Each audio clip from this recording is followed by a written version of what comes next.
ඔයවා සයිටිකා තියෙන අය ලෙඩ වෙන්නේ ඇයි තව තවත් බලන්නකෝ අපි කියනවා පඩිපෙළ නගින්න එපා කියලා. මෙන්න පඩිය නගිනවා. දකුණු කකුල පෙරට තබා නැග්ගා.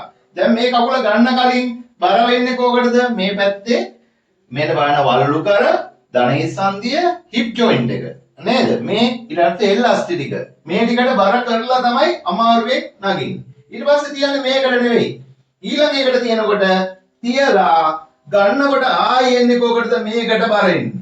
එතකොට මේක ලම්බා ලෙවල් නෙදී ඉන්නේ තරාදියේ අර පඩි පැත්තයි ඉස්සරහන් දානවා කට්ටිය මේ පැත්තේ ගෙනියන එළවලු අනම්මන කිරණ දේවල්.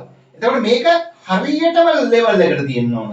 හරියටම අංශක 90 කෝණයක් තියෙනවා. ඒ කෝණේ දැන් කාගේවත් ගාව නැහැ.